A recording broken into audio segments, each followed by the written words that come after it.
Okay, so we're still in our business calculus review. So what I'm going to do on this video is just kind of go over some of the basic algebra skills that you're going to need. You have to be spot on with these algebra skills. You cannot get stuck on some of these algebra skills because it'll just slow you down and it'll just frustrate the heck out of you. Most of calculus obviously is based on algebra. So if you have very strong algebra skills, you're going to do fine in this class. You'll be learning new techniques on how to use your algebra skills. But if you struggle with algebra skills, you need to get on it right now and even look at some other videos. I know Khan Academy has a whole section on just basic algebra review. So if you struggle a little bit, or if you're not strong in your algebra skills, you need to really beef up those skills. So pay attention, because this will slow you down if you don't work on your algebra skills. Okay, so the first thing that we're going to do is just work with basic polynomials. So remember, a polynomial is just a series of terms that are all kind of strung together with pluses and minus signs. We use them a lot when we are factoring, or when we're discovering our cost function, or our revenue or profit function. Those are all what's considered a polynomial. Okay, so the first thing you want to remember how to do is, if you have something like this, where you have two binomials set side by side in parentheses. So most people are like, oh, I know what that means. I just have to multiply, okay? So most of you have probably learned it as FOIL. I don't necessarily use FOIL, only because it only works when I'm multiplying two polynomials or two binomials.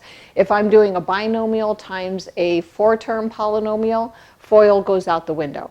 So just remember, what you're doing is you're just using the distributive property. So the FOIL way with this particular one, because it's two binomials, is I just multiply the first two, the outside, the inside, and the last. That's what FOIL stands for: first, outer, inner, last, okay?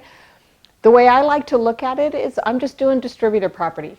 I'm taking this 4x and I'm multiplying it by that binomial. And then I'm going to take this -1 and I'm multiplying it by the binomial. That's all I'm doing. When I multiply 4x times 3x, I get 12x squared.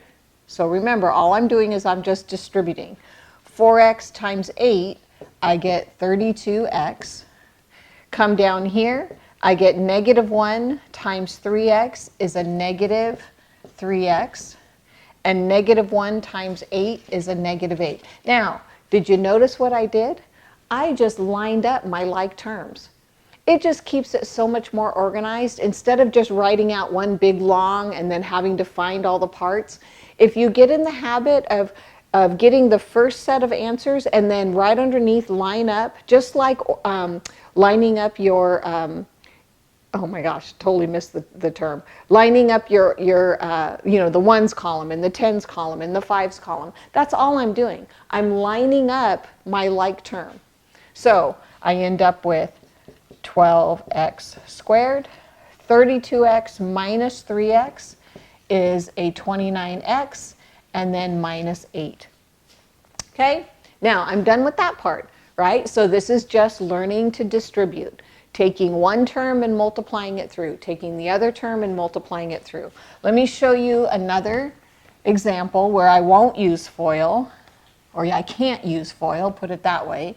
So let's say I had 2x plus 1, let me make this plus 3, times 3x squared minus 4x plus 5. Okay? This is where FOIL falls apart, right? I can't do FOIL. I don't have just first, outer, inner, last. I have to actually take this term, multiply it through, take this term and multiply it through. It's just the distributive property. So I'm going to do it 2x times 3x squared minus 4x plus 5. And then I'm going to take my 3 and multiply by the same set of parentheses. Okay, so all I've done is I've taken this one and multiplied it through. And then I take my 3 and multiply it through. That's all I'm doing. Okay? So here we go. 2x times 3x squared is 6x cubed. So remember, when you multiply, you're adding the exponent. You multiply the whole numbers, the coefficients, and you add the exponents.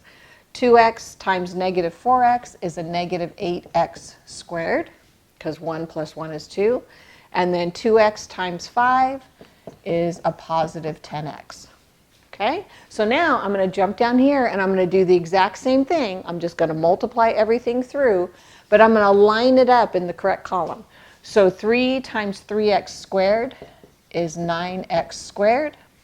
3 times negative 4x is a negative 12x. And 3 times 5 is a positive 15. So now all I'm going to do, I'm going to bring down my 6x cubed.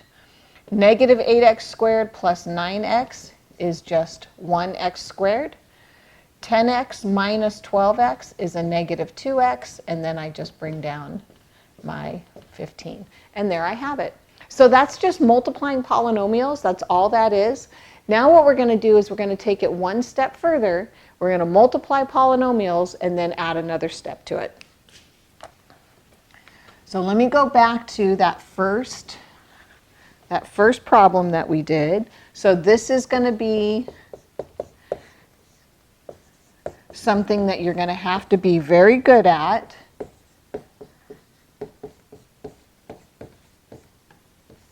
Oops. All over 3x plus 8 squared. Okay, it looks big and ridiculous. But when you break it down and you have good quality algebra skills, you can do this very quickly, okay? So here's two binomials, and I want you to walk yourself through the steps, especially when you're reviewing. I have two binomials, I'm multiplying, so I'm going to distribute through. So we already did this one time. So 4x times 3x is 12x squared. 4x plus 8 is 32x. Minus 3x, so this is that 4x times 8, and then negative 1 times 3x, so I get 29x, and remember we already did this. Negative 1 times 8 is negative 8. So this right here is this right here only, okay? So now I'm going to take this and I'm going to subtract, and now this says 2x squared minus x times 3. So I'm going to do the same thing. I'm going to distribute that 3 through. So this minus sign is going to be very important. 3 times 2x squared is 6x squared. 3 times negative x is negative 3x. Now, if you notice, I put it in parentheses. The reason I do that is because of this minus sign right here. This minus sign says I want the opposite of whatever you get here. That's what this says. I want the opposite of whatever I have here. So that means I'm adding a negative 6x squared and changing my 3x to a positive. Because again, this is what I had. Okay, when I distribute this 3 through here and here, I end up with 6x squared minus 3x. This minus sign tells me I want the opposite of it. Well, the opposite of a positive 6x squared is a negative. The opposite of a negative 3 is a positive 3x. Okay, so what I'm doing is I'm pushing that negative through. I'm pushing that negative through and changing the signs. That's all it does. Okay, and then again, all over my 3x plus 8 squared. Now, this technique is going to be used when we do the difference, not difference quotient. It's the quotient rule for finding a derivative. Okay, that's where this is going. So when we do that, we leave the bottom alone. I don't want you to change the bottom. Okay, so the bottom we're not going to multiply out. We're just going to leave it there. All right. So all I have to do now is add my like terms. Well, I have 12x squared, that pin doesn't work. I have 12x squared minus 6x squared, which gives me a 6x squared.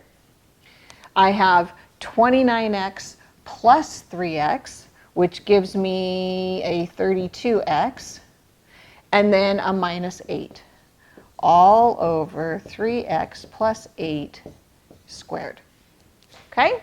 And that's it. That's all you're going to do for this type. Again, you can see there's a lot of algebra going on here. Multiplying binomials, multiplying a monomial by a binomial, and then adding like terms. So you have to be organized with this. You cannot be sloppy with your work. You have to really keep track of what's going on with your polynomial. And we'll stop there.